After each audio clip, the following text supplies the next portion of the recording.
we're here from Alfonso RIBEIRO. Alfonso, welcome to New York. You a Yankee fan? I'm a diehard. I grew up here in the Bronx, so spent my whole youth here at the Yankees, and the old Yankees. I'm all time. From way back in the day. My favorite Yankee from all time is still Dave Winfield. Gotta love him. Number 31. There you go. Did you ever play ball? Yeah, I played as a kid. Played here in New York, and my kids are playing now, and so I coach their teams. I know a little bit, enough to help them out, right?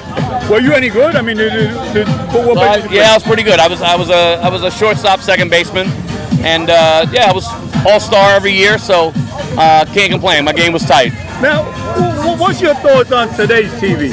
Because I mean, we don't have any more sitcoms anymore. Right. Like back in the day, there was time where everybody knew what time President Bel was going to be on. Right. What time Star Trek was going to be on. Mission Impossible. Now we don't have that. It's very different. Obviously, the TV is very different than what it used to be. Where back in the day, it was really about making TV for everybody and not just for one group at a time.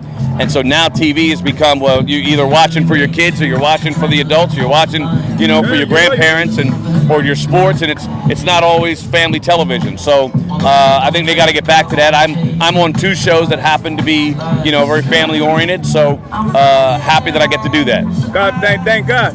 Now, are you in those reality shows? What do you think? What's your thoughts on those reality shows, man? Well, I'm a big, I'm on one reality show, which is Dancing with the Stars, so I can't really talk too much about it, but I like competition reality shows. Oh, okay. Not shows that are just like following people in their life.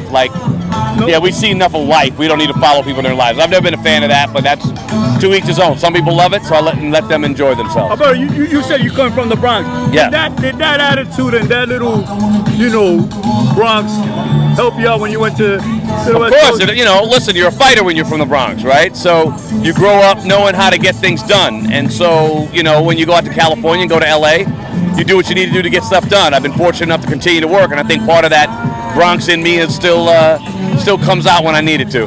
And you come back home and you say, man, I could have been one of these. Well, I don't do that very often. I don't get back here as often. Work kind of keeps me busy, which is a good problem to have.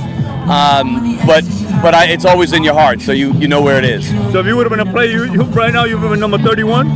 No, I'd have been number 22. I'd have won 22, and even though because that for different reasons, but 22 was always my number. I remember Dave, Ricky Henderson, yes. John Mattingly, man, and with that team they couldn't get it done, bro. Well, no, we got it done when it was with Reggie Jackson and Dave, and that was a good squad. We got it done once. We got it done once there. We had no pitching back then, bro. Oh yeah, it was all right. It was all right. I mean, we had Dave Rigetti, right? Now since you're old school, I got to ask you this question, man.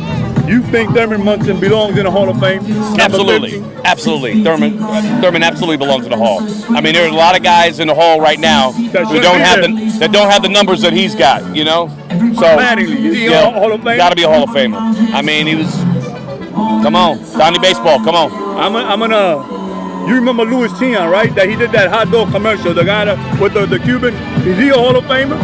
Well, I don't know the name, so they must not have been a Hall of Famer. He played like in the 70s and stuff like that. But he's got to be a Hall of Famer, man. Well, another guy that I think should be in the Hall. Who else you think should be in the Hall of Fame?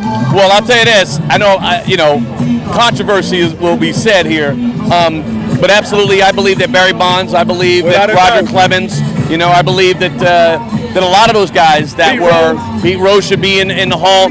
It's not about what you do outside of the game, it's what you do in the game. And if you haven't been caught doing something wrong, regardless of how much someone thinks you did something, at the end of the day, if they didn't catch you, you gotta give them their props for what they did on the field. Bro, listen, man. If I had a Hall of Fame, you'd be in my Hall of Fame. Thank you, brother. Thanks a lot for your time and courtesy, man. And God bless you, bro. You too, bro.